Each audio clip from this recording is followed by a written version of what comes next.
Boa noite a todos, bom final de tarde de sexta-feira. Eu sou a Silvia Dian, diretora científica do CEAPIA, e estou muito contente de ver a casa cheia hoje. Eu comentei com a Norma antes, de ver todos vocês aqui e de ter o privilégio de ter essas pessoas tão queridas e tão especiais, a Diana, o Mário e a Elisiane aqui conosco, tá? Para a gente conversar sobre um filme que tem gerado um impacto estético e um impacto afetivo nas pessoas que assistem. Então, e a proposta do nosso Ciranda Cultural é discutir os mais diversos temas e trocar experiências com as diferentes áreas do conhecimento. Eu estava conversando antes com o pessoal que chegou. O CEAPIA é um centro de estudos e de atendimento da infância e da adolescência, por isso que também a gente busca, né, ter um olhar atento também às coisas da cultura que geram impacto nas crianças, nos adolescentes, né, que são o nosso público, o nosso foco de estudo e de atendimento. Bem, então, Malévola, que bruxa é essa? Que por coincidência hoje é o dia de Halloween, né? O Mário Corso, quando escreveu aceitando o convite, me perguntou se tinha que vir fantasiado. Eu escrevi que era critério, né? Mas a gente poderia ter feito uma festa de Halloween também, né? Não tinha me ocorrido. Que bruxa é essa? Hoje vocês vão ter o prazer, então, de escutar a Diana Corso, Mário Corso, psicanalistas da APOA, e a Elisiane Cervo, que é do CEAPIA e da Brasileira. Tá? Então eu vou deixar com vocês a ordem que vocês quiserem se organizar para falar, tá? Que eu vou aproveitar e vou assisti-los. Antes disso, a gente preparou só um trailer do filme como um start para a nossa discussão, tá bom? Felipe, tu pode iniciar para a gente? Muito obrigada. Você deve apagar os só um trailer.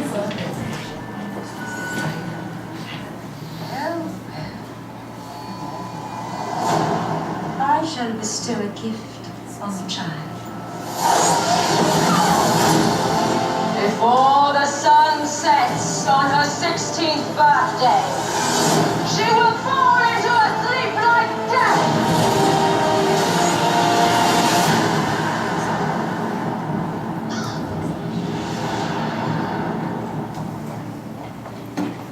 Curious little beastie.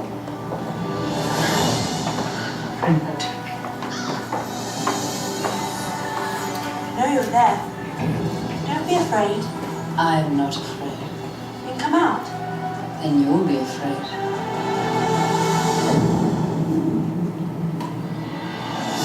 All the other fairies fly.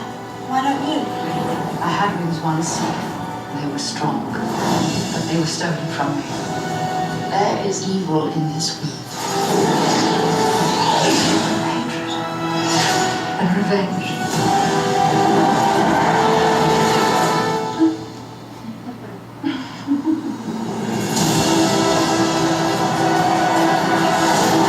Bring me her head. I call on those who live in the shadows. Fight with me now!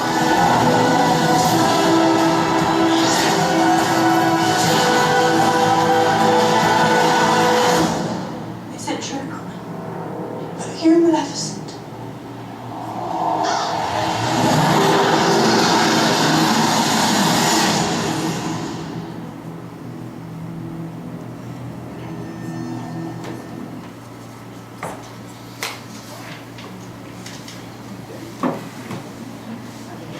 Ok, boa noite.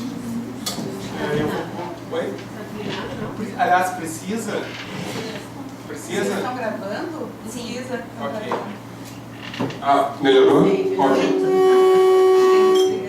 Ah, isso. Então tá. Enfim, você quer, eu pensei em começar porque eu vou falar sobre uma ideia que é antes de Malévola. Pode ser? Convidado. Ah, então tá. Ok. Bom, eu aceitei o convite porque é Halloween. Então, porque eu já vim aqui, gostei de vocês, mas também porque é Halloween. Então, é um dia especial. Vocês conhecem o que é Halloween? Halloween, quando eu fui batizado, a água de batismo estava vencida, então não funcionou. E eu gosto mais de crenças pagãs.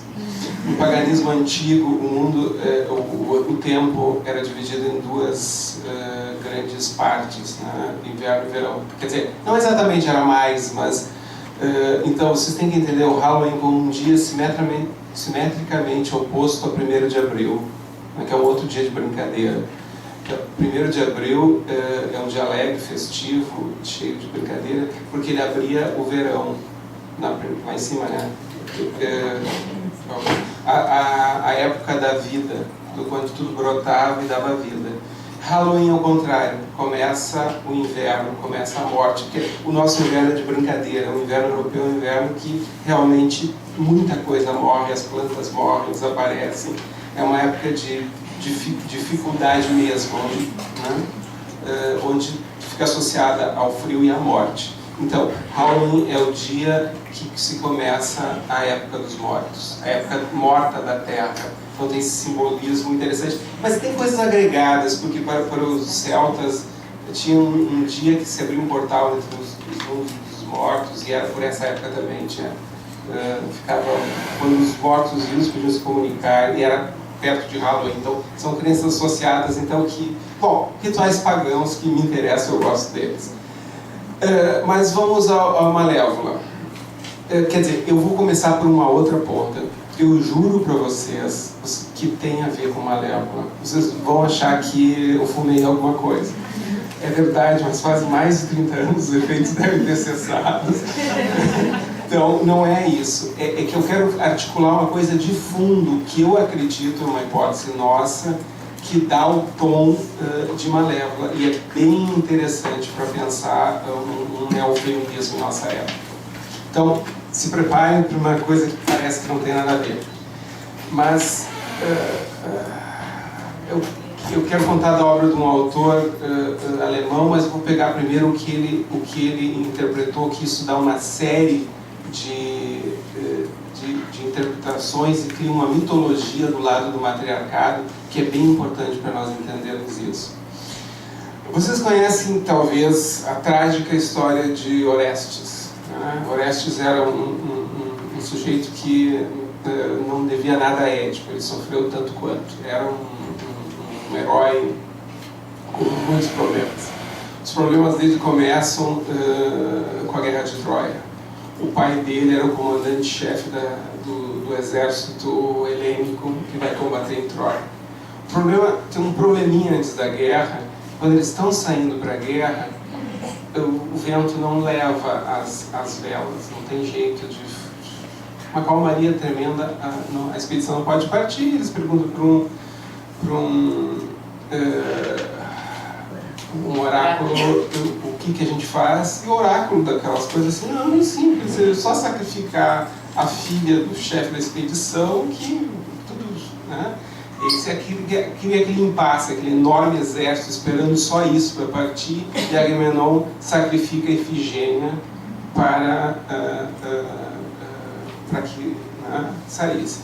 Quando a mãe dela fica sabendo, e pior é que ainda é com requintes e crueldade, chamam Ifigênia dizendo que ela ia casar com Aquiles. Ela é chamada, então ela bota a melhor roupa. Aquiles não sabia disso. Quando Aquiles soube que ele estava no meio de uma tramóia, que usaram o nome dele, ele quase também criou o primeiro rebu que ele cria com Agamenon, depois tem outros na Guerra de Troia, das brigas entre os dois. Então foi um rolo, né? Mas Ifigênia foi sacrificada e os ventos voltam e a expedição se vai, né? E Clitemnestra, a mãe de Ifigênia, fica com aquela ideia. Então, matar uma virgem para resgatar uma puta. Porque Helena parece que o fato dela ir, o rapto, ela é meio mal contada. O quanto ela era voluntária ou raptada é uma questão para a época já. Quando se conta a história, é cheio de nuances, tu não sabe qual era a dela nessa história. Bom, mas, então, ela, na ausência do marido, ela toma um primo, fica por amante, e só fica esperando o marido voltar. 10 anos depois, ele volta da Guerra de Troia. Ela espera ele com uma festa, um banquete, tapete vermelho, não sei o quê, um banho para purificação, um banho ritual de purificação. Quando ele está tomando banho, ela tira uma rede em cima, e assassina o marido junto com o amante, que era primo dela, que eu esqueci o nome agora, eu não me volto, Egeu, acho que era Egeu.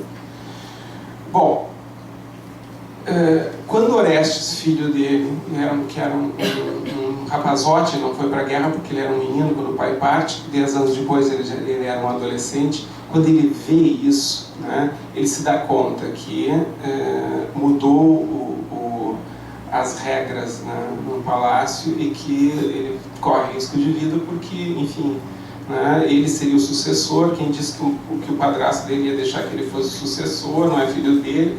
Ele some, ele vai para a casa do avô e ele era muito esperto. Ele vai para a casa do avô e meses depois ele manda um aviso, uma urna de cinzas, dizendo para Clitemnestra: olha, eu tenho uma tristíssima notícia, o arauto disse, eu tenho uma tristíssima notícia para ti.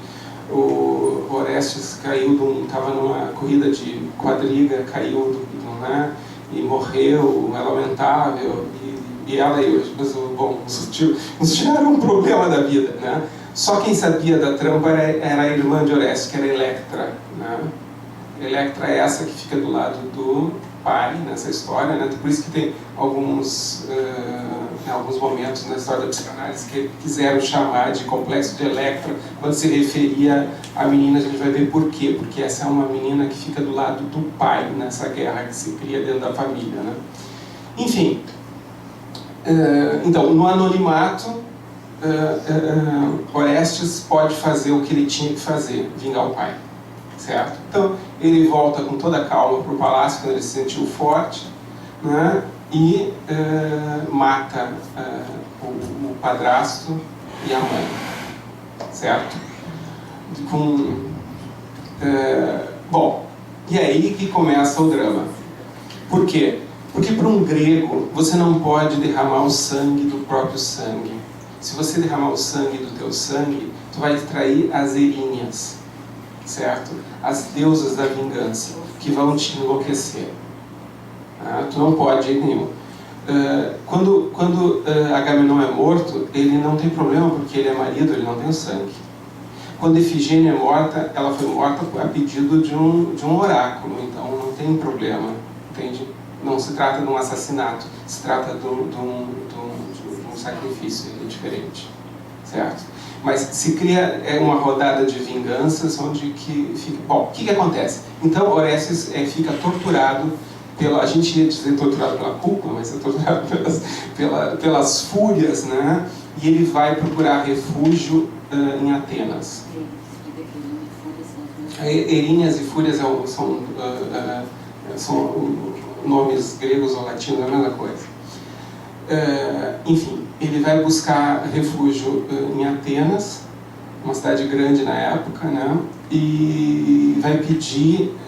Era uma coisa muito comum, quando você fazia um crime numa cidade, tu buscava julgamento numa outra cidade para ver se tu conseguia a purificação. Tu chegava lá, explicava teu crime, mesmo que fosse acidental: matei meu irmão num acidente de caça, né? Tu ficava impuro, lá fora tu podia ser purificado e voltar, se foi aceito. Então, Orestes vai a julgamento. E é aqui que interessa, por isso que eu estou trazendo para vocês essa questão, porque é esse julgamento que nos interessa. Porque se tratava de um julgamento que o que valia mais, né? A quem que ele deveria, quem que Orestes deveria obediência? Se ele deveria vingar o pai, né? Porque afinal o pai foi morto pela mãe, ou ele deveria acatar isso porque ele é do sangue da mãe e a mãe estava vingando a irmã a mãe achava que tinha que vingar a irmã, né?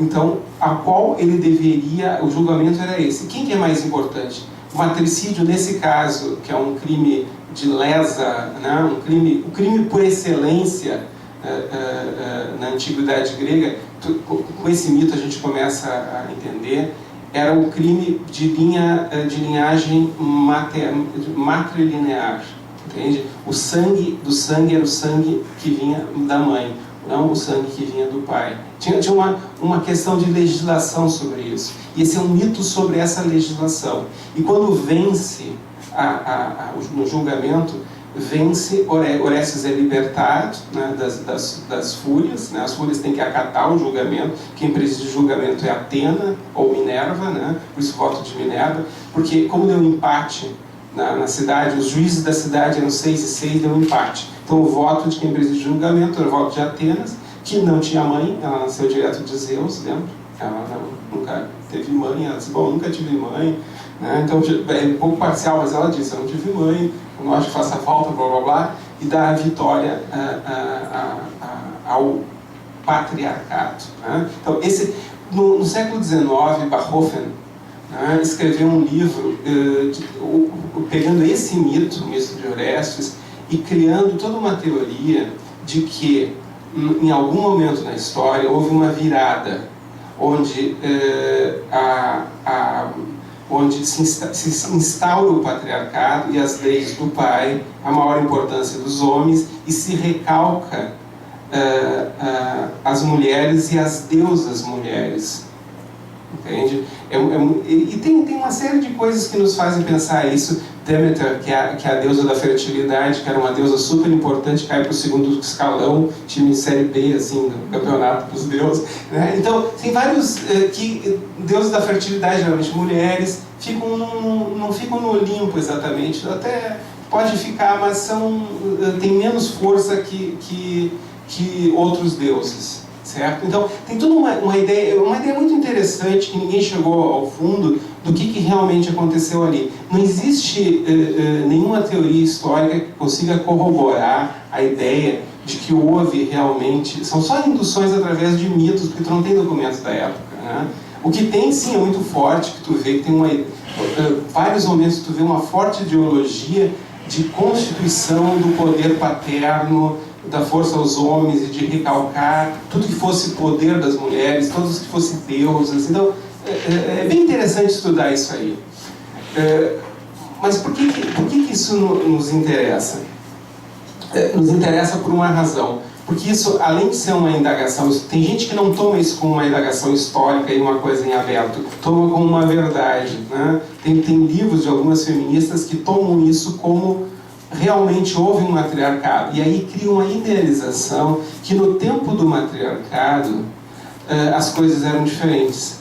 Éramos menos belicosos, éramos menos guerreiros, era um tempo de maior paz, quando as mulheres mandavam, ou não sei se mandavam no mundo, não fica claro se era matrilinear, que é uma coisa, ou matriarcado, que não é a mesma coisa. O judeu é matrilinear, mas não, e é um patriarcado. Não estou falando a mesma coisa, mas nessa confusão toda que tem, é evidente que as mulheres perderam em alguma época da história, foi muito recalcado o poder delas. Mas que isso fosse melhor, isso aí é uma indução que não se garante. Faz parte de a gente tentar entender a história, ninguém entende. Tem enigmas que são muito interessantes, por exemplo, se tu começar a pegar a estatuária do Neolítico, do Paleolítico, desculpe, não do Neolítico, do Paleolítico, tu vai descobrir que todas as estátuas que foram descobertas são 98%, 99% de mulheres. Por quê? Acaso? Ninguém sabe. Qual é o papel que isso tinha? Não sei. É em aberto. Não. Pode especular. Isso é um dado que a gente tem. Agora, por quê? Ninguém sabe. De qualquer forma, o fato é o seguinte: o fato é que todas essas perguntas em aberto criaram uma ideia de um mito sobre o matriarcado, sobre uma época de ouro da humanidade, onde as mulheres mandavam mais, ou tinham um equilíbrio de poder diferente, e era um mundo melhor, um mundo mais friendly, sei lá, um mundo mais calmo, quente, menos guerra, menos espada, né? O simbolismo da espada é muito importante, do ferro vai ser muito importante, que é com ferro, porque até hoje as bruxas não podem ir com ferro, né? Isso fica muito claro em Malévola, que é a arma por excelência, né? Um símbolo da arma, e que as bruxas têm que recuar. Bom, mas eu estou trazendo tudo isso porque eu acho que os dois reinos de Malévola, esses reinos que se opõem, eles fazem eco a essa mitologia neofeminista. Né? Ou seja, vocês veem bem claro, Malévola é uma rainha deusa, sei lá o que, uma fada, não fica muito claro qual é mas é de um reino fortemente feminino, é mulheres de um lado e homens do outro, né? Os homens que tem do outro lado são o corvo, que eu esqueci o nome dele, ele teve a vida salva por ela, logo ele é um servo dela, né? Não tem paridade nenhuma, né? Ele é uma figura apagada. Do outro lado praticamente não tem mulheres também. A mãe biológica mal aparece e já morre, só sai cena, não existe, não tem.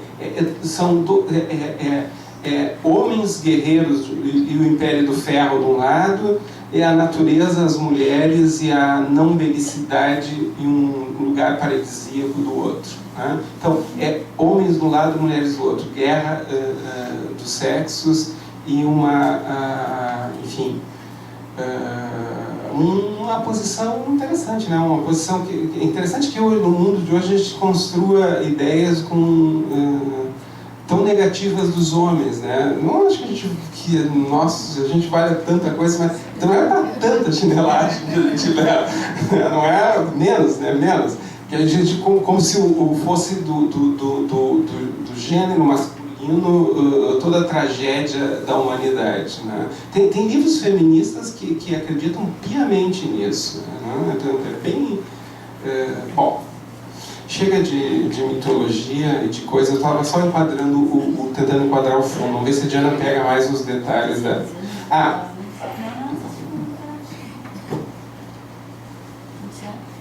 Não, eu estava pensando na questão do verdadeiro amor. Sim, por que eu estava pensando na questão do verdadeiro amor? Porque, só lembrando uma distinção que era muito clara para os gregos, que retoma nas questões mitológicas sempre, né? Os gregos tinham duas distinções claras entre o amor, entre o que era philos e o que era eros. Que era philos é tudo que vem da família, o amor da família, né? E eros é aquilo que é quando você ama fora da família, certo? São duas coisas que diferem. E nesse filme, o que fica claro, o verdadeiro amor, né, que está sublinhado, é o que vem de dentro, é uma valorização do laço sanguíneo, do laço de sangue materno, né? Ou seja, com a crise das famílias, é interessante talvez pensar que é uma revalorização do laço sanguíneo, né? Que não, os outros vão e vêm, mas o laço sanguíneo é aquilo que fica. Tem Frozen, que é um desenho interessante que passou há pouco, que de novo, o verdadeiro amor também está situado, não está situado ao príncipe, não é do lado de Eros que vem salvar e fazer o verdadeiro amor que vai quebrar o encanto. Quem vai quebrar o encanto é quem vem de dentro, são os laços internos, fraternos, consanguíneos que vão fazer a saída. Ok? Alô? Não tá... Então, isso não vem por acaso. A gente vê no mesmo século XIX, em que esse discurso do Barhofen defende a mulher de alguma forma, é também uma época de crescimento do movimento feminista, né? Então, nós temos obra feminista de 1405, que é um livro lindíssimo chamado Cidade das Mulheres, da Christine de Pizan, que era uma erudita, ou seja, sempre houveram eruditas dentro e fora da igreja, na nobreza, mulheres matemáticas, mulheres astrônomas, mulheres filósofas, mas elas eram consideradas mais ou menos como Freud dizia às suas discípulas mulheres, quando elas diziam: como tu pode dizer essas coisas todas sobre as mulheres, nós estamos aqui, mas vocês é como se não fossem mulheres. Freud dizia isso. Então, enfim, o mistério do feminino sempre foi uma questão para ele. Mas uma coisa não foi questão para Freud, foi uma grande sacada, que é a relação beligerante entre a mulher e sua mãe. Essa questão se torna mais importante a partir do século XIX, ou seja, 1800 e alguma coisa, apesar de que a gente tinha mulheres muito atuantes na Revolução Francesa, elas foram neutralizadas, degoladas. A igualdade entre os homens era igualdade entre os homens, não incluía igualdade entre homens e mulheres. A Olympiade de Gouges, assim como a mãe da mocinha que escreveu Frankenstein, morreram. A Olympiade de Gouges foi degolada por ter escrito... Guilhotinada. Igual a coisa da gente aqui. Coisa desse povo fino aqui do Rio Grande do Sul. Ela foi guilhotinada por ter escrito a versão feminista da Carta de Direitos, né, da Revolução Francesa, e a Mary Wollstonecraft fugiu da França, mas acabou morrendo de parto que deu origem a Mary Shelley, né? Morreu por consequência do parto. Mas o importante a gente se dar conta é que na história da Bela Adormecida, que é uma história contada muitas vezes, todas as histórias dos contos de fadas, elas são contadas muitas vezes. Essa história só no século XIX, com os irmãos Grimm, ela assume essa posição na qual aquela que dá a maldição é a mesma velha, digamos, é a mesma que de alguma forma persegue. É ali que elas pelo menos deixam de estar dissociadas. Na primeira versão, uma das mais famosas que a gente tem, é uma versão de 1634 do Basile, que é uma história muito bonita que chama Sol, Lua, Itália. Eu não vou contar para vocês, mas tem a figura dessa bruxa, dessa fada muito velhinha, que foi esquecida do banquete de batizado, então não tinha os talheres de ouro como tinha para os outros. Ela fica furiosa, então ela maldiz a princesa ao sono eterno, até que ela acorda, né, ao sono de tantos anos, na verdade ao sono eterno. Ela acaba acordando, mas a grande rival dessa mulher, dessa Bela Adormecida, é a esposa de um rei que andava por ali pelo castelo e acabou achando ela muito linda, e mesmo estando adormecida, ele achou que ela era boa para uso, ele acabou, né, tendo um namoro com ela do qual ela não tinha muita consciência, pois ela estava dormindo. Dali nasceram 2 filhos, Sol e Lua, e casualmente então, quando um desses bebês mama no dedo dela, onde, por engano, né, onde ela tinha a farpa, né, do linho, e ela acorda. E aí a mulher desse rei quer assar eles, né? Manda buscar para servir de janta no castelo, um caçador salva, um cozinheiro, etc, etc. Então nós temos a velha, que dá a maldição, separada da rival. No seguinte, que é a história de Perrault, 1697, de novo nós temos uma dissociação.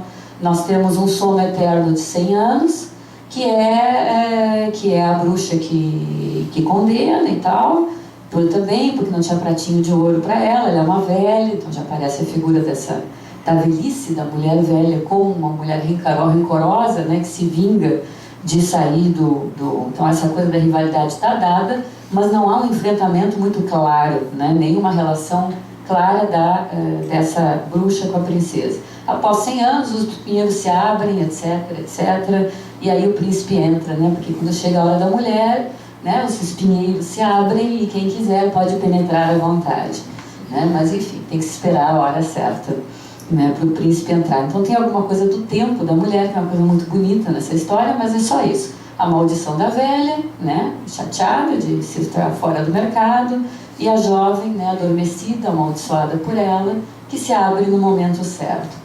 Bom, lá em 1812 a gente vai ter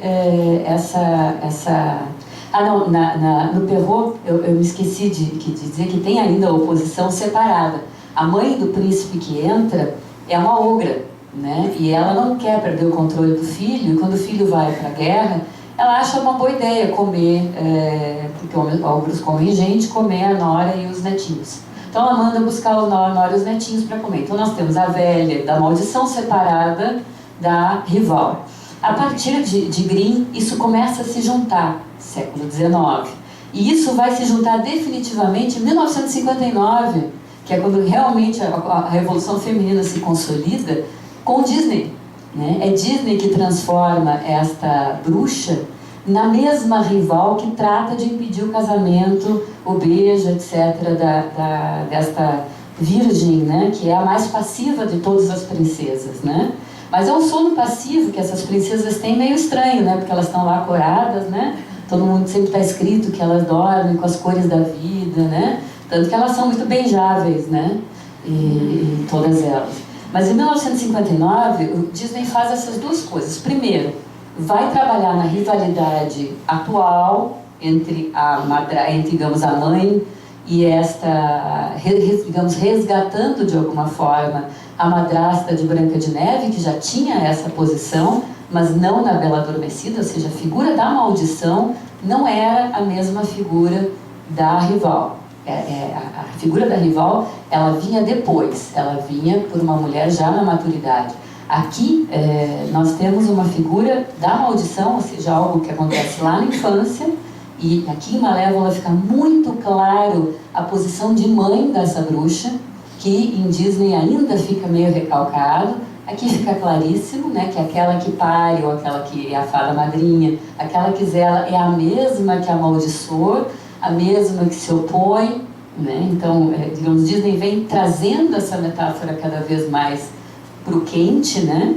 E Disney vem trabalhando, os estúdios Disney como um todo, vem trabalhando a questão da rivalidade entre a bruxa e a jovem, a rivalidade pela juventude. Isso vai aparecer na versão de Enrolados, a versão da Rapunzel, vai aparecer em várias as releituras de João e Maria, onde as bruxas sugavam juventude, na releitura nas releituras várias da Branca de Neve que foram feitas, o Caçador e a outra.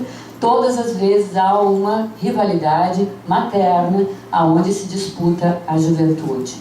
Então, nós temos esse cerco sobre a relação mãe e filha e esse discurso antropológico que tenta resgatar um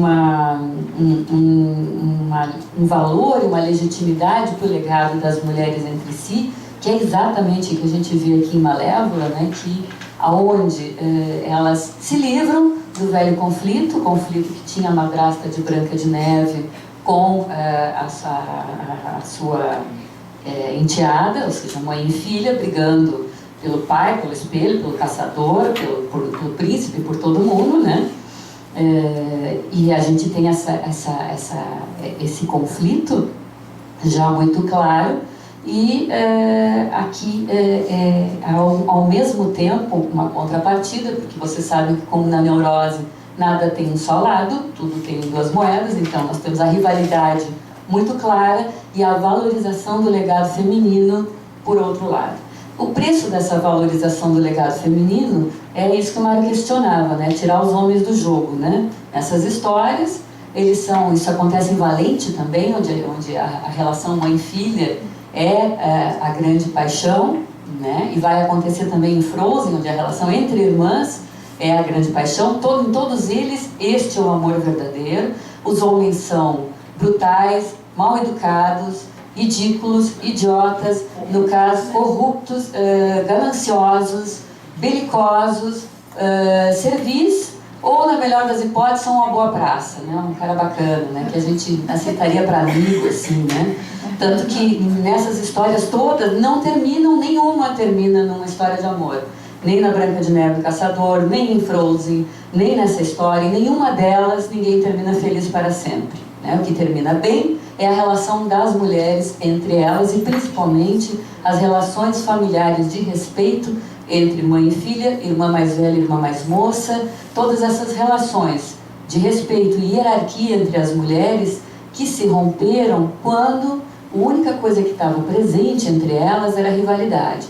Essa rivalidade que Freud ilustra, mas que ele percebe como uma reivindicação amorosa da filha, né? Lembrem que Freud dizia que a feminilidade não seria compreensível se não fosse à luz do amor que a filha reivindica da mãe e principalmente da reivindicação dela de não ser tão prezada no amor materno como o objeto fálico, que seria o filho homem, de não ter recebido o legado fálico, ou seja, tudo que uma filha tem para reivindicar da mãe é aquilo que ela não recebeu, né? Aqui nós estamos tratando de gente que diz, tanto Barhofen que diz isso, né, no auge, né, quando as mulheres começaram realmente a ocupar um lugar, a frequentar as universidades, a ter uma posição política muito clara, a abrir, né, seu mundo, que tem um enorme movimento dos moralistas, que é muito bem escrito pela Badinter, né, de chamar as mulheres para a maternidade, porque elas estavam muito ocupadas com outras coisas para se ocupar disso.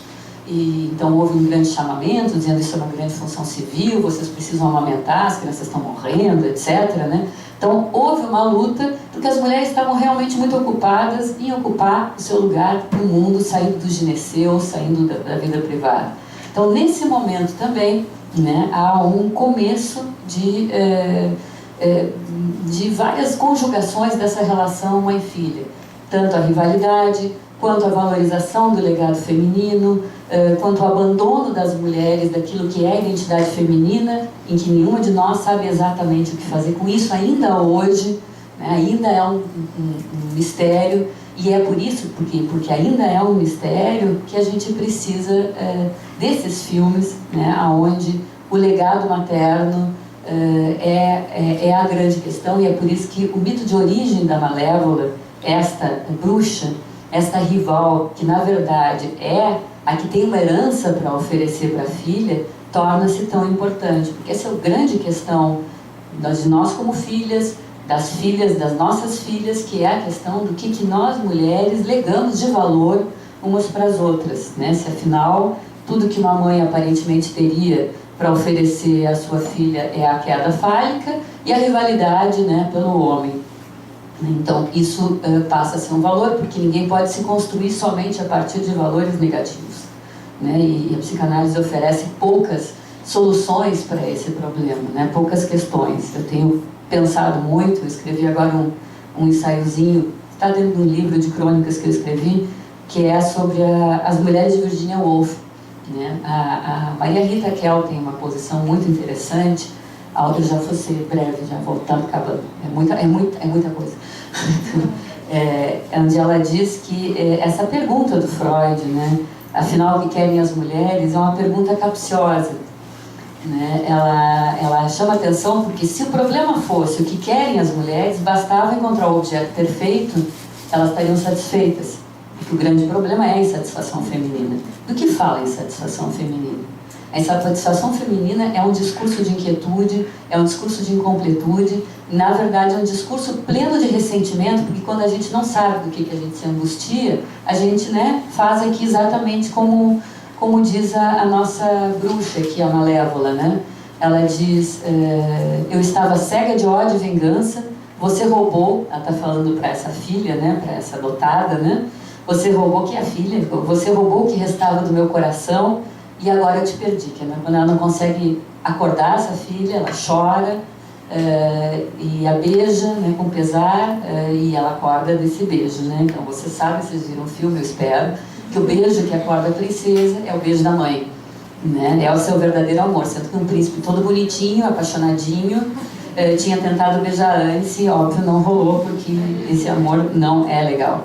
Né? Mas então, a questão que a Maria Rita coloca é perguntar para a mulher sobre o objeto, o que ela quer, né? Nos coloca dentro do circuito propriamente do fálico, né? O fálico é esse objeto.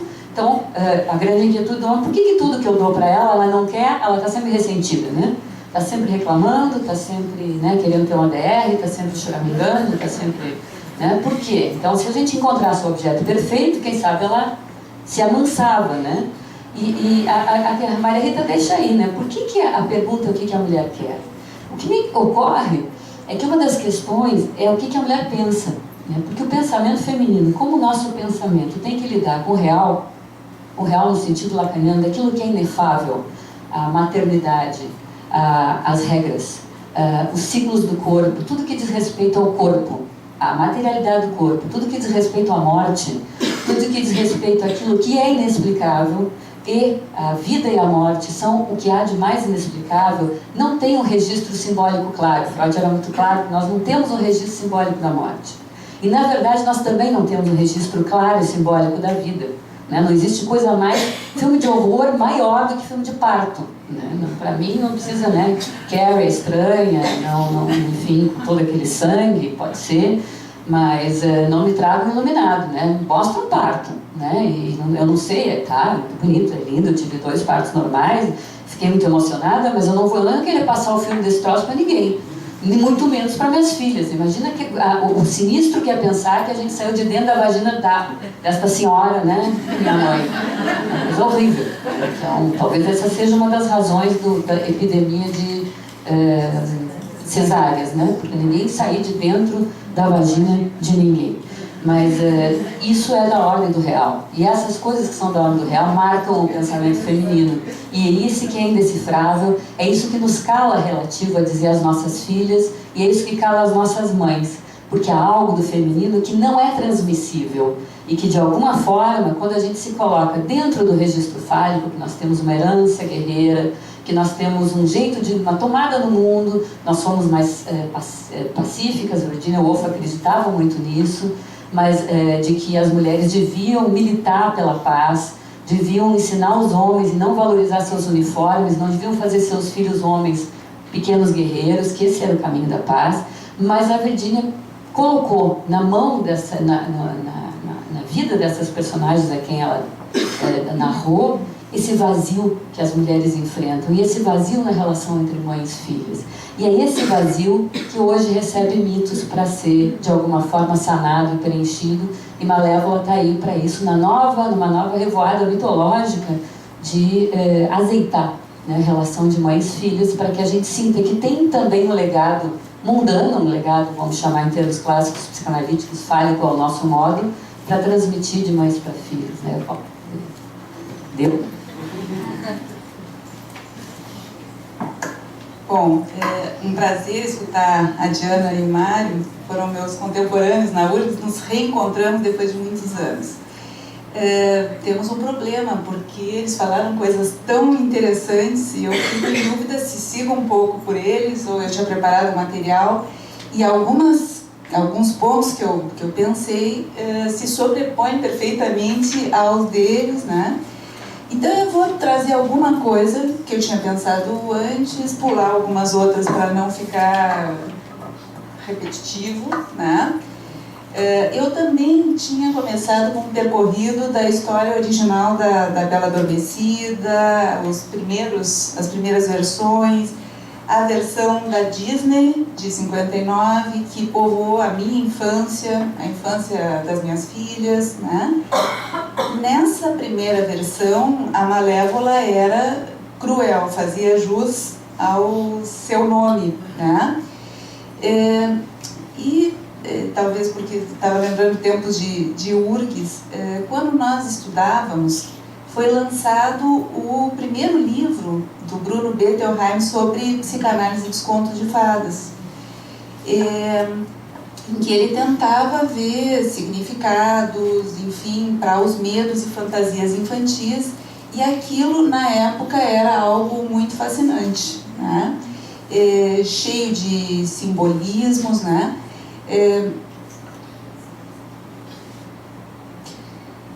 No caso da Bela Adormecida, ele entendia o conto de que, se centrava nas fantasias em torno da emergência da puberdade na mulher, na menina, que não escapará da maldição de espetar o dedo na roca, né? O sangue ligado ao advento da menstruação, a necessária espera, os 100 anos de sonolência, como período de ensimismamento narcísico, para fugir às tensões da adolescência, como se o mundo inteiro ficasse morto até o advento de um novo relacionamento para ingressar no mundo da sexualidade adulta.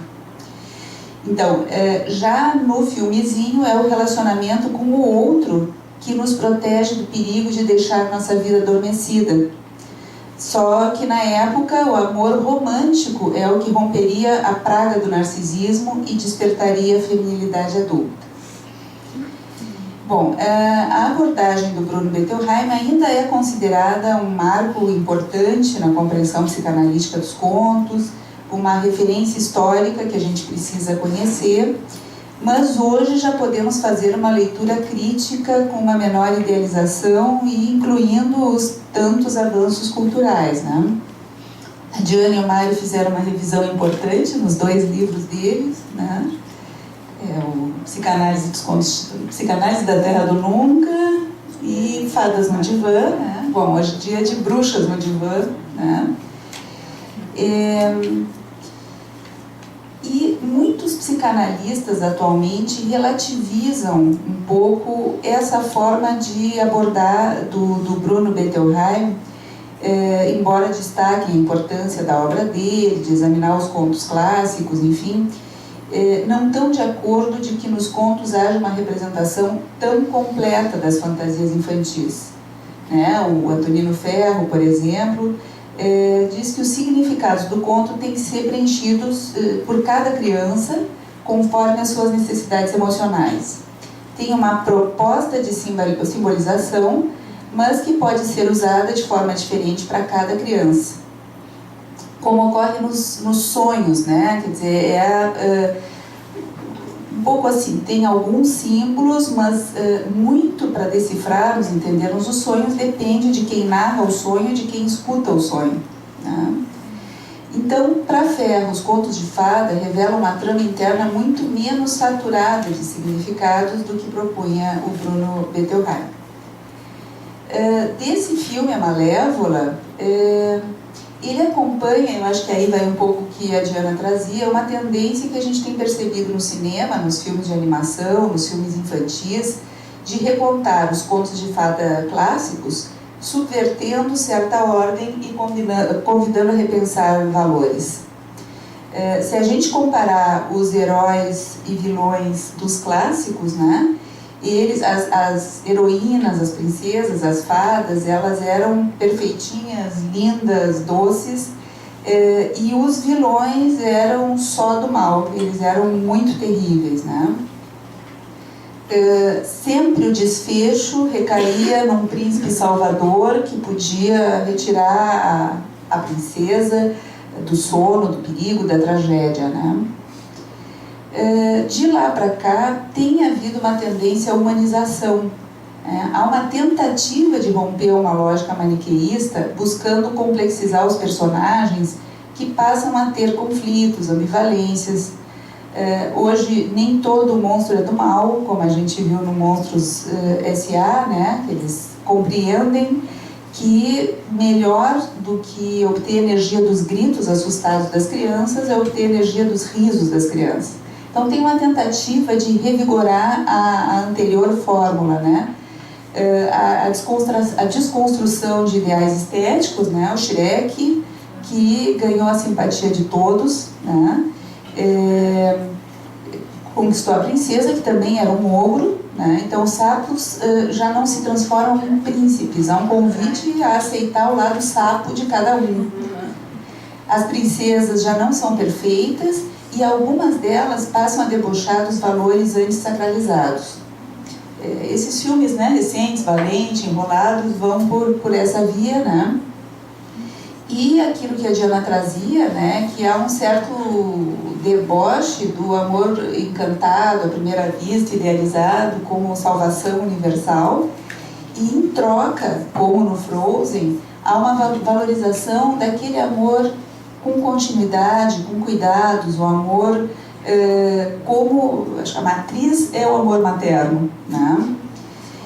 E se falando em desconstrução de arquétipos, eu acho que todos nós temos a ideia das bruxas como a velha, horrorosa, enrugada, com um nariz enorme e verruga, né, no nariz. E é uma provocação colocarem a Angelina Jolie, que é um ícone da beleza, né, atualmente. 59 já era elegante, né? Já era elegante. Já era elegante. Ela era o ícone da Angelina Jolie, diz que era a personagem favorita da Angelina Jolie, e por isso quis pôr em cena essa história, né? Muito mais gata que a Bela Adormecida. Muito mais. A Bela Adormecida se apaga, ela fica uma princesinha rasa, né? Superficial. Então, nessa lógica mãe e filha, né? A mãe aparece com todo o poder e a filha como muito rasa, né? Ela entra em desvantagem nessa nova versão. Bom, eu tentei fazer, como ciranda cultural, encontro da arte com a psicoterapia, eu tentei brincar com algumas hipóteses psicanalíticas para a gente pensar algumas questões, e uma delas tem a ver com raízes da agressão e origens do mal, né? Então, nesse caso, tem algo que é inovador na história, porque a história da Disney anterior começa com o nascimento da Aurora e a chegada da Malévola. E aqui eles se dedicam à pré-história, ao que aconteceu antes para desencadear essa situação, né? No início, na infância, a Malévola era uma fada, eles apresentam assim, linda, graciosa, pacífica, toda cheia de bondade. E o Stefan, quando menino, era um menino um pouco amargurado, porque carente, porque um menino que morava no celeiro, órfão, né? Mas ele não era do mal. Quando ele achou que o anel dele feria a Malévola, né? Que era de ferro, tocava a Malévola, ele se descartou do seu anel, porque a ânsia de contato era maior do que a sua ganância na infância, né?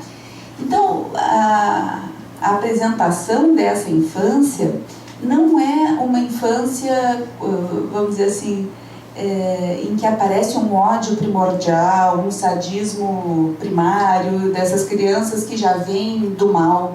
Não, ao contrário. O bem estava presente, né? E houve situações da vida que tornaram cada um deles, a sua moda, mais mal, menos mal, né? Então, é um pouco assim, um desbancar da tese kleiniana, do sadismo primário, da inveja primária, da agressão como um ódio primordial, e uma grande aproximação, quem estuda o Winnicott, com a teoria dele, em que, vamos dizer assim, a raiva, o ódio das crianças é reativa a algo terrível que lhes aconteceu, né? O Stefan, ele foi apresentado lembrando muito a tendência antissocial do Winnicott, porque era um menino carente, que começa, né, a primeira cena dele, ele está roubando uma pedra preciosa, mas ele devolve, e fica muito o sentido do roubo como uma busca como uma esperança e uma busca de ajuda, tanto que ele devolve a pedra, joga fora o anel, né? Com o tempo, à medida que ele não vai sendo atendido nas necessidades dele, ele vai ficando cada vez mais ambicioso, ganancioso, egoísta, e vai se transformando no grande vilão da história. A Malévola, vamos dizer assim, o momento mal dela na história, que é pequeno, é muito curto, as cenas em que ela é má são muito poucas, né? Mas é um momento de vingança, em que ela foi muito ferida e ela tenta ferir duramente quem a feriu. Então, o mal da Malévola é uma reação à invasão. A invasão, primeiro, do rei do reino dos humanos, né? Que queria os tesouros do reino dos Murs, e atacou, né? E ela teve que se defender. Inclusive, ao se defender, ela evoca as forças da natureza, ao que o rei diz, eles são criaturas do mal, vamos terminar com eles, né? Então, isso também nos coloca a pensar como é difícil avaliar a questão da maldade, né? Porque o rei coloca que o outro, o que era o reino pacífico, era a criatura do mal, né?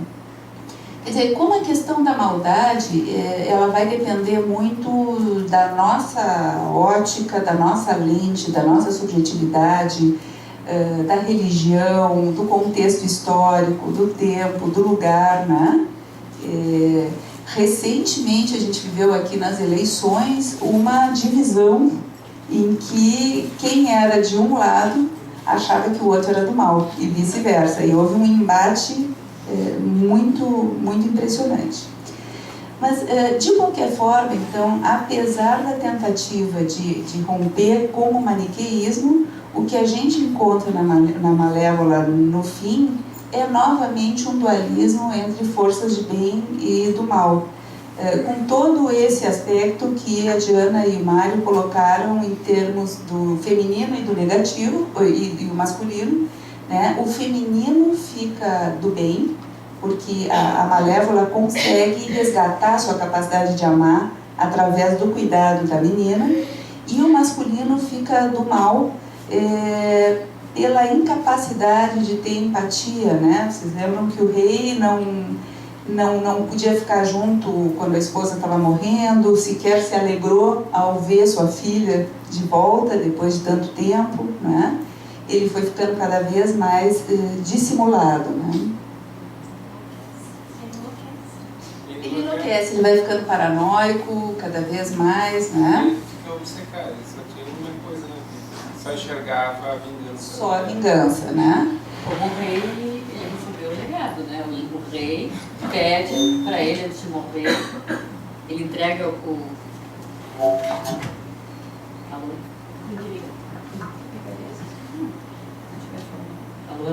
Alô? Vocês lembram do filme? O detalhe é que ele recebe esse trono em troca da cabeça da Malévola, né? Então ele herda esse ódio a essa mulher. Tem um diálogo muito bonito do rei com a Malévola quando ele faz esse ataque, né, para tentar dominar as terras dela. Ela para ele, né, e ele diz: eu não vou ceder frente a um elfo de chifres. E eu não me lembro como é que eles traduziram isso, mas em inglês não é, ele nem conjuga ela no feminino. Não vou ceder frente a um elfo de chifres. Como é que é? O diálogo é muito bonito. Um rei não recebe ordens de um elfo de chifres. Ao que a Malévola lhe responde: você não é um rei para mim. Então, o grande trauma desses homens, e disso o Stefan herda essa vingança, coisa que, na verdade, o rei mandou matar. Ele só cortou as asas porque ele não conseguiu matar. Porque ele amava, porque ele era apaixonado por ela. Isso. Ele não era tão mal ainda, né? Não, eu acho que ele segue apaixonado toda a vida por ela. Por isso que a mãe morre sem nenhum... com descaso. A mãe morre com descaso, a filha nasce com descaso. Ele é obcecado pela Malévola. E por isso que ele não consegue matá-la. Mas é a questão do reconhecimento. Tanto o rei quanto o Stefan, que é herdeiro disso, ele é um órfão sem valor social, não são reconhecidos por ela num lugar fálico, né? É esse não reconhecimento fálico que enlouquece a ambos.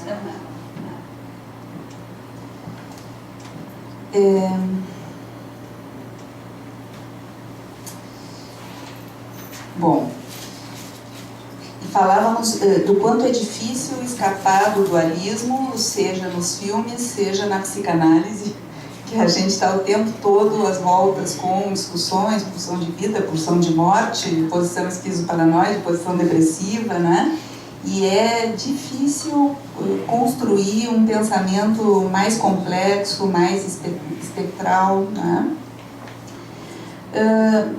Na linha de pensar conexões possíveis da Malévola com a psicoterapia e brincando um pouco com essas hipóteses, me lembrei das crianças que se atendem, que é uma instituição de atendimento de infância e adolescência, de algo que muito comumente acontece quando a gente atende uma criança que sofre com pais muito perturbados ou abusivos ou muito negligentes, em que, em geral, há uma ótica empática em relação à criança e uma contra-transferência muito negativa em relação aos pais, né?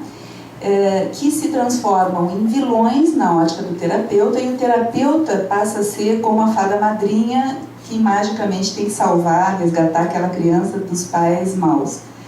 Então me ocorre que a fórmula que a Malévola apresenta, esse filme, de que a gente talvez tenha que recuar um pouco no tempo e buscar na pré-história da criança, ou seja, na infância desses pais, condições de compreender melhor o contexto familiar, né? Porque, via de regra, são pais que reproduzem com a criança uma situação também vivida de abandono, abusos, maltratos, né?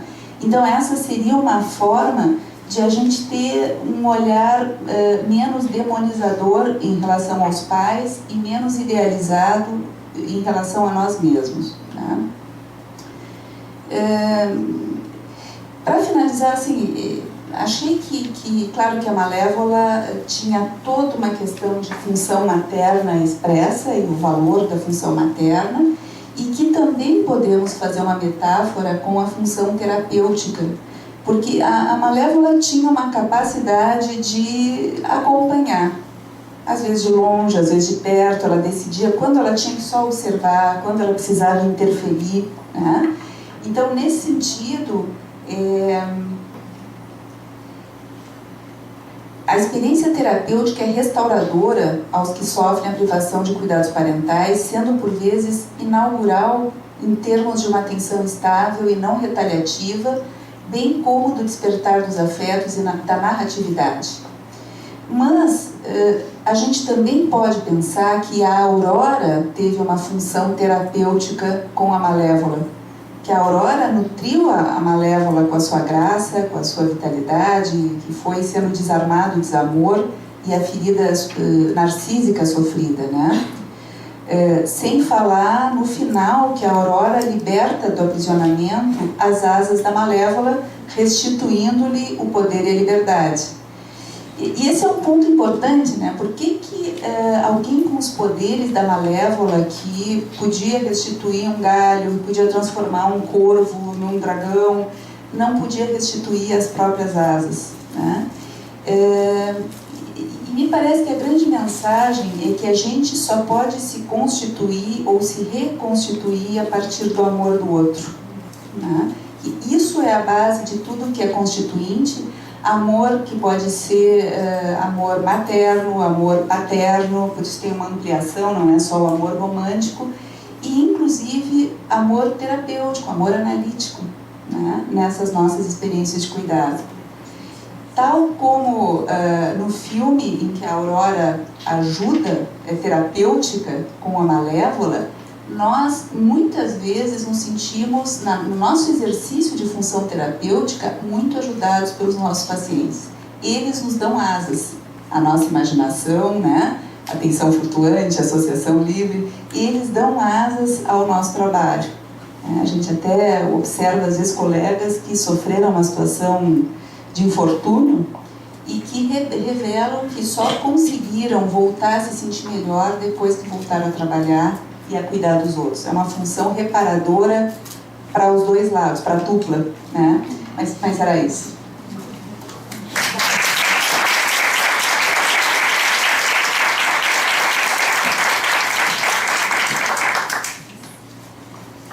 Bela mesa. Muito agradável. Não. Esse aqui. Bom, muito obrigada, foi um prazer ficar ouvindo vocês, foi uma aula que vocês puderam nos oferecer hoje. Agora eu gostaria de aproveitar, a gente tem a combinação de ficar até às 20 horas, eu queria poder aproveitar e abrir para a gente conversar, aproveitar os nossos convidados, né, e conversar. Então, alguma pergunta, alguma ideia que ocorreu, que a gente possa compartilhar, então. Eu levo o microfone. Este.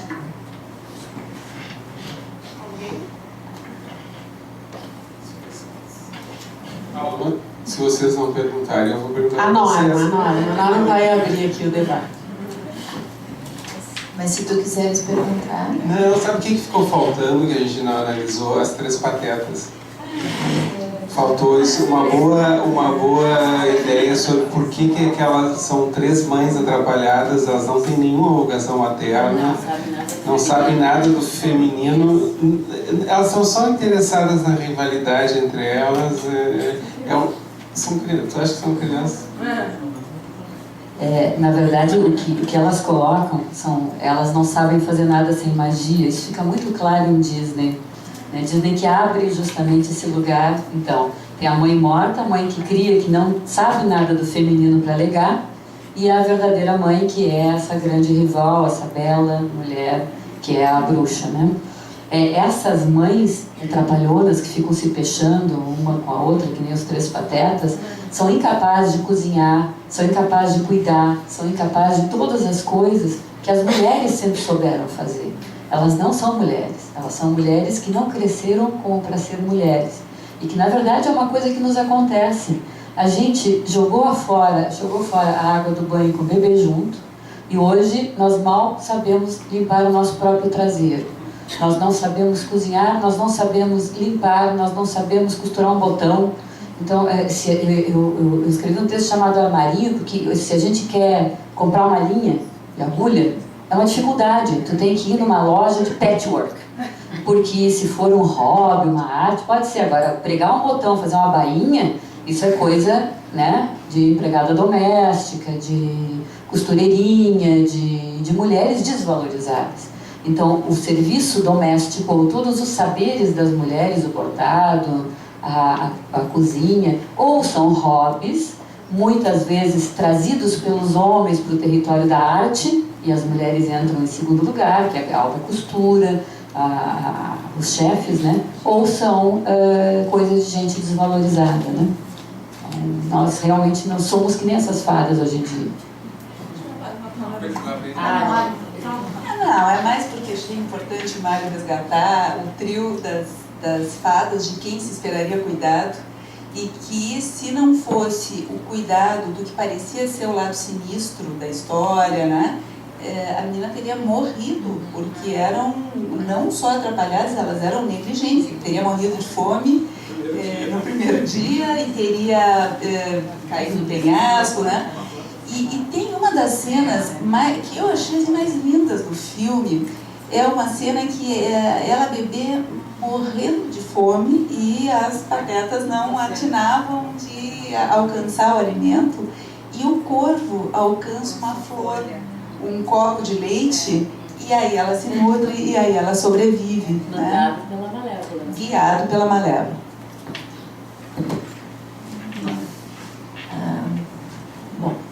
Primeiro, a repercussão assim, do prazer realmente de ouvir vocês. As perguntas que eu vou fazer são muito pequenas e eu tenho um pouco de vergonha de dizer para vocês que eu não vi o filme. Eu sei. Nós contamos tudo. Não. Mas devo dizer para vocês duas coisas. Primeiro, nós temos em trabalho uma criancinha que pediu para sua terapeuta ver esse filme. Foi por isso é a primeira coisa, além de vocês, que me fez vir aqui. E a terapeuta viu o filme e me contou. Então, eu tenho, por interveniências várias do que a gente já pensou sobre a criança, que vai muito, na verdade, ao encontro do que a Lisiane falou. Quais são, a nossa grande pergunta é: quais são as associações que esta criança fez com este filme? Não são, deixam de ser míticas, deixam de ser, elas fazem parte da história dela de alguma maneira que nós consideramos a nossa tarefa principal encontrar, nós em termos de supervisão, de encontrar. Então é por isso que eu estou aqui. Além disso, eu ouço essa história como uma história quase de adoção. Mas antes disso, eu ouço uma história, Mário, que não é uma história, embora haja os homens e as mulheres, os reinos e tal, mas ela começa, na verdade, a Malévola se torna Malévola a partir deste amor entre o Stefano e ela, e esta traição. A traição que depois tu descreveste e trouxeste de tantas formas, enfim, seja no sacrifício, seja depois com a Clitemnestra e tudo mais, mas a traição talvez seja uma das coisas mais importantes em termos do que se desencadeia. E uma pergunta para vocês, aí é uma pergunta mesmo: como é que as fadas neste filme se reproduziam. Porque essas 3 patetas, definitivamente, não sabem ser mães e não têm nenhuma ideia disto, e pelo contrário, muito antes, pelo contrário. A Malévola não é mãe, mas alguma vez ela pensou, como se reproduziam essas criaturas? É uma pergunta de quem não viu o filme.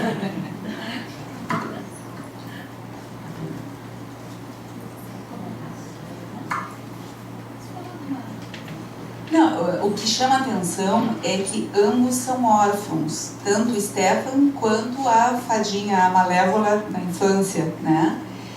Só que ele sofre o peso da orfandade, porque ele é do reino dos homens. E ela, que é de um reino mágico, não, ela é muito feliz e está muito bem sem pai nem mãe. Magicamente. Ela é a dona do pedaço. Ela é a dona do pedaço, é adorada por todos, né? Ela é linda, ela é graciosa. Começa uma contradição entre uma coisa fantasiosa Exatamente. e uma falha e uma perda. Isso, exatamente.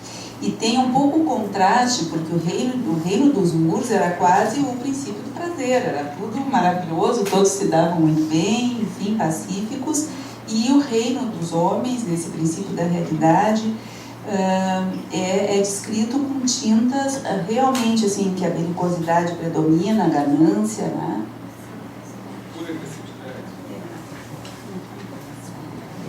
Tem um homem legal, que é o Servo. Não é à toa que ele é um corvo. O corvo é um... Lá vem eu com a mitologia, mas o corvo tem um... O corvo, na mitologia ameríndia, é muito importante porque ele é inclassificável, porque ele rompe as barreiras. A questão de classificação é muito importante para o pensamento humano. Então, está de um lado, está do outro, está de um lado, do outro. Então, o corvo, ele é o que está de lado, porque ele é ao mesmo tempo um carniceiro e ele come vegetais, ele destrói lavouras, né? Então, ele é inclassificado. E esses seres que são inclassificados, que não sabem se fica de um lugar do outro, eles são muito apreciados pelo folclore na categoria dos tricksters, que são aqueles heróis que tu nunca sabe o que esperar deles. Né? Eles estão de um lado e estão do outro. Então é interessante que o homem legal, ele é um trickster, ele está desse lado que tu não sabe qual lado que ele está. Né? Ele é um homem, mas está do lado das fadas, justamente porque ele é um corvo, porque ele porque os tricksters são os mediadores, são os que não estão nem de um lado nem do outro, eles não são nem a porta nem a parede, eles são a dobradiça, né? Então eles pertencem aos dois lados. Então esse homem, quer dizer, como o homem é legal, que ele alimenta, até consegue fazer uma função materna, né? Ele enfim, ele está entre os dois mundos, né? Nem no mundo dos homens, nem no mundo das mulheres. Sim? As criaturas mágicas não têm família, nunca. Elas não têm psicogênese, agora elas praticamente começam a sua psicogênese psicológica a partir das bruxas na nossa mitologia contemporânea. Isso aparece na releitura de Oz, vai aparecer na releitura de outros contos de fadas, onde a bruxa se faz má, que é uma criatura mágica, se faz má a partir de um ressentimento amoroso. Isso, lá em Oz nós temos as bruxas como irmãs, vagamente, elas sempre são no máximo irmãs. Nenhuma bruxa é mãe de ninguém, né? Claro, nós temos a nossa bruxinha aqui, Bruxolinda, né? Bruxonilda, troca de... Mas que tem sobrinhos, né? Aliás, tem sobrinhas, que nem o Disney, que são sempre sobrinhos, nunca mãe e filho, né? Mas as criaturas, as bruxas não são nunca mães, justamente para que elas porque elas possam ocupar esse lugar simbólico da mãe sem ferir a idealização da mãe. Então, para dar conta da ambivalência da mãe. E todas as criaturas mágicas, elas simplesmente aparecem, elas são herdeiras do sagrado, né? A mesma coisa que você não vai perguntar Deus, né? São anteriores e herdeiras do sagrado no sentido clássico, né? Das religiões, né? Mas eu discordo de ti que essa menina não fosse mãe. Ela era extremamente materna na relação com o seu... Aliás, ela era poderosa como a Malévola. Ela pautava, ela ralhava deles como se fosse uma mãe severa. Eles tinham vergonha dela, eles tinham medo dela, né? Era uma mãe boa, uma mãe que ralhava sem odiar, ela era realmente uma boa mãe, apesar de ser ainda uma criança, né? E tinha um poder, de certa forma, masculino, que eram aquelas enormes asas, que não eram asinhas de borboleta, né? Umas asas castanhas, umas asas grandes, os chifres, né? Ela é realmente um personagem bastante masculino e feminino. Ela se feminiza a partir da castração, né? Que é a retirada das asas, né? Tem uma expressão muito bonita de um escritor que eu amo, que é o Walter Ugumãe, e no Filho de Mil Homens, ele chama a vagina de a ferida bonita das mulheres, né? Porque é uma ferida, sangra, né? E é uma ferida bonita, né? Ele é muito delicado, o Walter Ugumãe.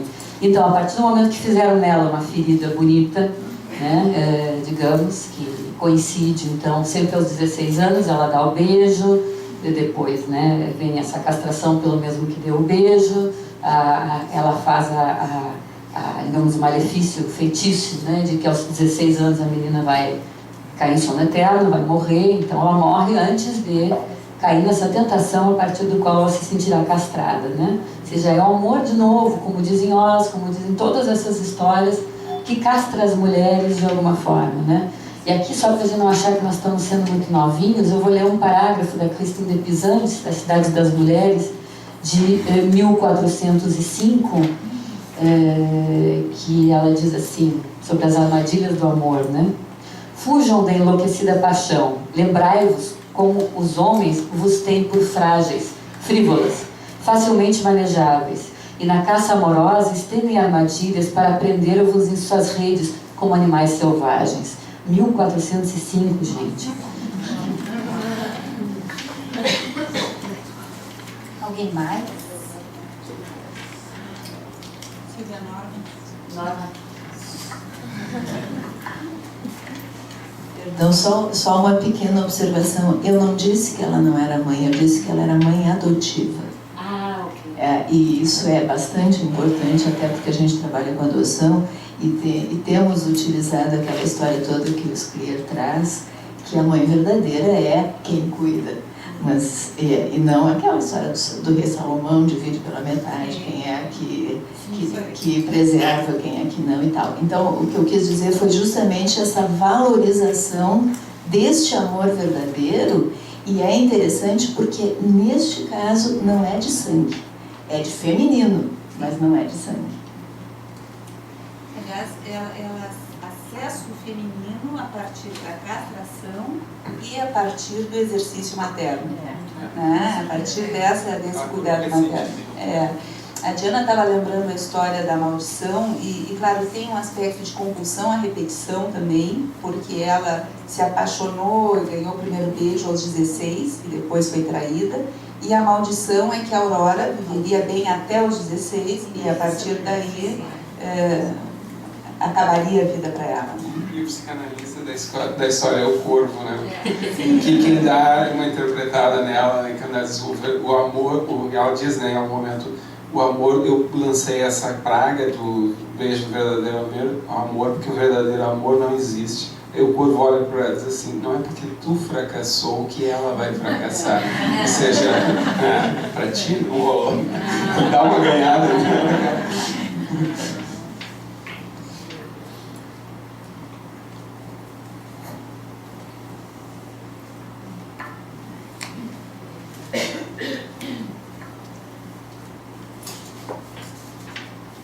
Tânia?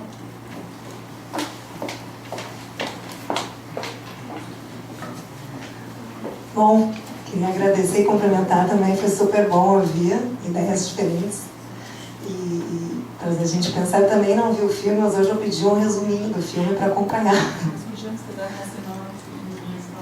Não, mas para acompanhar bem. Se você não viu o filme, você é feliz, porque é muito legal de assistir.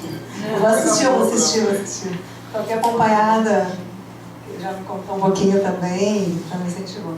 Mas não, que eu queria só ressaltar um pouco o que a Lisiane trouxe, porque aqui no CEAP a gente também trabalha muito com os pais, seja, né, os próprios terapeutas das crianças, quando precisam, enfim, fazer o acompanhamento de pais, seja num setor que trabalha só com os pais, que, né, quando tu trouxesse assim, a importância da gente poder tentar entender da onde vem, né, vamos dizer assim, entre aspas, às vezes a maldade, a negligência, né, aquilo que a gente depois vê a criança, na criança adoecida, né, como é importante a gente poder sintonizar com essa pré-história, a gente poder também se ligar empaticamente, porque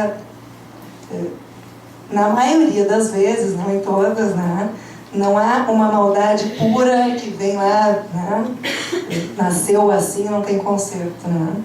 Então, quando a gente consegue resgatar um pouco isso, a gente também consegue ter um pouquinho de esperança, que esses pais possam se resgatar e ter uma ação sobre as crianças menos malévola, né? Como a malévola, pelo que vocês contaram, assim, deve ter tido, embora era do reino do mágico, né? Não aparece os pais dela, né? Mas a gente acredita, sabe? Eu fiquei pensando quando disso, né? Que de algum lugar ela tinha amor. Ela teve amor para poder também fazer a virada, né? Senão ela também nunca teria de onde tirar, né, essa bondade que ficou congelada com toda a decepção amorosa que ela passou, né? É isso. Obrigada.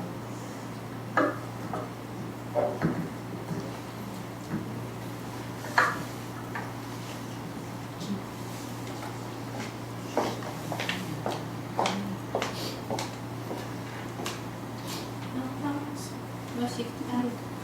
Eu tava fazendo um sinal com o pra tirar uma foto, um registro. Ela tem estudado Malévola? Eu mandei um e-mail para vocês, que é minha tese de doutorado sobre a Malévola. E a questão no caso eu vim com a rainha da branca. E eu vou trabalhar a questão da expressão que usam hoje, ser mais humano, e a questão do bem e do mal na Malévola, como personagens mais próximas do ser humano, assim, que não são bons ou maus, mas bons e maus, né? Aí isso que eu quero trabalhar, assim. Gostei bastante da palestra, né? Contribuiu bastante para o meu trabalho, assim. Bom, eu lembro que eu troquei os e-mails contigo, mas a gente troca e-mail não tem imagem, né? Não sabe por quem que é. Eu sou muito tímida, por isso que bem-vinda aqui. Espero que a gente tenha te ajudado no teu trabalho, então.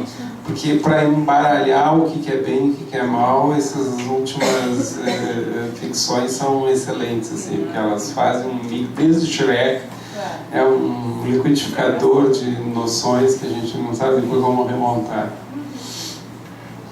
Sobre a questão da adoção, tem uma coisa muito bonita que faz... Angelina Jolie não é uma atriz qualquer, ela é um ícone, um personagem também, né? E a Angelina Jolie inaugura, né, é uma figura muito interessante, né? Ela é uma mulher bissexual, assumidamente bissexual, que é a primeira a fazer essa adoção glamourizada, né? Ela estava no Vietnã, onde ela estava filmando Tomb Raider, e ali ela adota o Pax, que é o primeiro filho adotivo dela, sozinha. Ela volta mãe, né? Muito sensibilizada com a realidade vietnamita e a pobreza e tal. Ela se torna mãe a partir desse confronto com a guerra. Só que, a partir dessa adoção, que depois tem a adoção da Madonna e todas as várias essas adoções chiques, né? Que hoje, que hoje o jeito de entrar na nobreza é virar filho do Michael Jackson, ou da Madonna, ou da Angelina Jolie, antes disso a Mia Farrow fazia isso, mas sem tanto glamour. Realmente quem transformou isso numa coisa glamurosa foi a Jolie. Mas o interessante é que a gente via a novela, o romance individual neurótico, né, como essa coisa. Eu tive pais mais nobres do que esses que me adotaram, né? Vocês lembram o que é o romance individual neurótico do Freud? Essa ideia de esses meus pais não valem nada, Na verdade, eu sou filha de outra família, muito mais nobre do que essa, que é um jeito, né, de confrontar os pais idealizados com os pais reais, né? Na verdade, o que vem acontecendo é uma inversão disso, né? Porque a família adotiva é que é nobre, e não a família real, né? Então, essa família onde eu nasci é uma família pobre, eu quero ser adotado por uma família nobre, né? Então, Angelina Jolie protagonizou uma transformação da adoção que se torna, então, agora uma coisa glamourosa, né? A adoção virou hipster. Deixa eu só pegar um fio. A Norma tinha falado do Moacir Scliar e eu lembrei dele, tinha nomes que marcam destinos, né? Ele tinha uma coluna sempre, nomes que marcam destinos. Era assim, exatamente? Era assim, né? E bom, nós estamos com uma personagem super do bem no final e que salva a Aurora, que é chamada de Maléfica, Maleficent, né? Maleficent, malévola tradução, né? Então isso já induz de antemão o espectador a imaginar que daí vão provir as ações do mal. E aí tem uma desconstrução desde esse princípio, né? Só. Bom, vou fazer esse papel chato de encerrar essa mesa tão maravilhosa e tão gratificante. Eu agradeço muitíssimo em nome da Comissão Científica e da diretoria do SEAPA pela presença de vocês nessa sexta-feira aqui conosco, nesse Dia das Bruxas, falando de uma bruxa tão interessante, suscetível de tantos pensares. Agradeço a presença de vocês todos e hoje a gente encerra também o Ciranda Cultural de 2014. Já estamos preparando os próximos para 2015, que toda sexta-feira, toda última sexta-feira do mês acontece, tá? Muito obrigada, então. Eu queria